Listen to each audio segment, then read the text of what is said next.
Comically Speaking is an independently owned comic book store that is located in Reading, Massachusetts.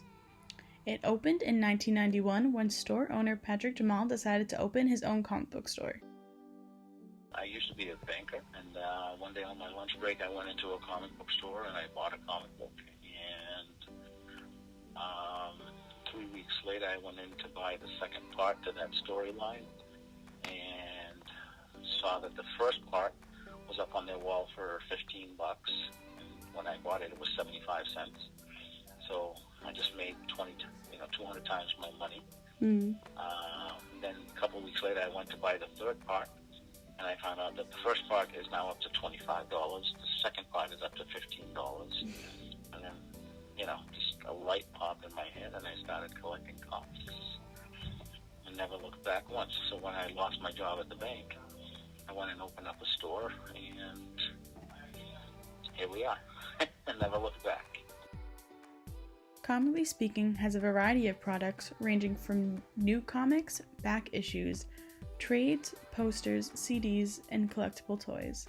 The newest addition of the store is the second floor toy store by the name of Timeless Toys. Timeless Toys opened just a few months ago, and here you can find all of Comically Speaking's toys. The toys that they carry vary anywhere from Funko Pops to Hot Wheels to action figures and much more. Here's what store owner Patrick Jamal says about the new Timeless Toys edition. When the space became available, I decided to take it over, and I just started going out and buying collections to fill it. That's working out pretty good. I've always wanted something like that, and ended up doing it, and so far so good. I can't complain. Upstairs, you can find bins upon bins of all of their comic books. The newest comics can be found on the shelves, while older comics are found in the bins. The store also carries harder to find comics and trades. Another cool feature that they have is their 50-cent comic selection and a kids selection. The upstairs area holds more than just comics. At the back, you can find CDs, vinyls, and DVDs. Here are a few more quotes from Patrick Jamal about what he thinks the store's best achievements are. Just being able to survive in this industry for so long, that in itself is definitely huge because, comics are not a necessity, they're a luxury. So, if the market is bad and people are tight on cash, this is the first thing that goes. And on what it's like owning a comic book store. I love doing this. Every day is a new different day. I get excited about what might walk through the door. I get excited about what might I sell that day. So every day is new. It's fun. And here's Patrick's favorite story about the store. But I actually had somebody from California come into the store.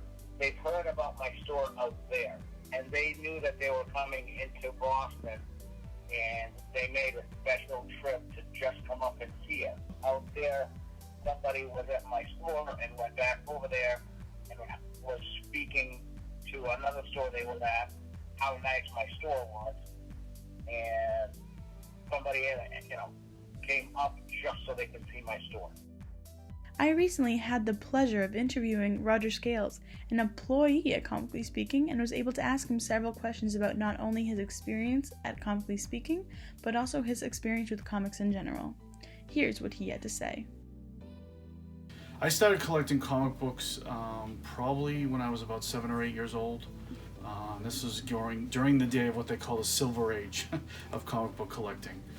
There weren't a lot of movies out at the time. There was a couple of TV shows, the Batman 66 and the Superman show that was on in the 50s. But primarily it was an extension of, for me at the beginning, I was a big Universal Monsters fan. So I would buy like Tomb of Dracula. And then once Batman started to come on TV and I was old enough to recognize what superhero was, then at that point, I started to buy the comic books. My favorite story about the store, well, it's not really, I would say, one story per se, but being a father myself and having to bring my sons in here, it's always a really interesting dynamic to see other parents with their children. Whether it be fathers with their sons, fathers with their daughters, mothers with their sons, or mothers with their daughters.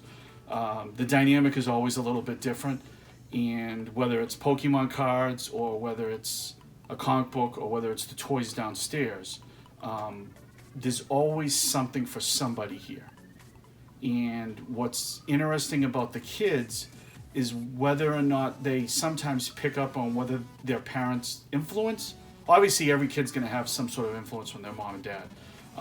But it's funny to see how the parents, whether they're in my generation or maybe one lower, in terms of how they interact with their kids and how they mold their interests, whether they have any or not, within the comic world or pop culture in general, and how they deal and how they have fun with it and how they see their kids have fun with it. And that's the best part of working here, is seeing that generational, whether it's grandparents, parents, kids, and as they come down through the different generations, it's all really that same passion, that same kind of desire to be able to escape from reality.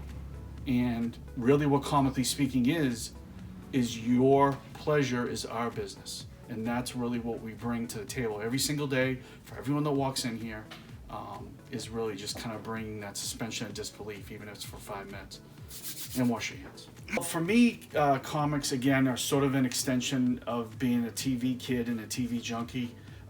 So the representation of good versus evil, whether it's in science fiction or whether it's in superheroes or whether it's in Doctor Who or whether it's in the DC universe or the Marvel universe, it's always that sort of good against evil.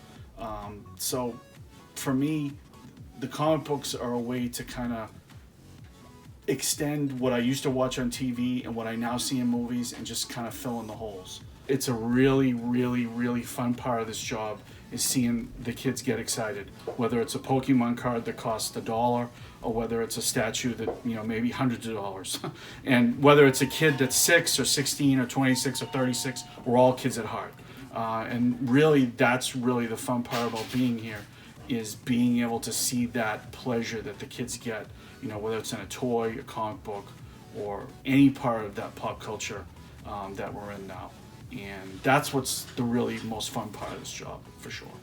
I was always a customer of Comically Speaking, but as life circumstance sometimes happens, I came in one day after a career change and after a family situation that I was helping with, and it just happened to be at the right place at the right time, and Patrick had an opening, and that's really kind of how it happened. It was really just circumstance. I was a customer, and I became an employee, and almost 2 years later, it's been a fun opportunity, and if you can always do something you love, it really doesn't seem like work.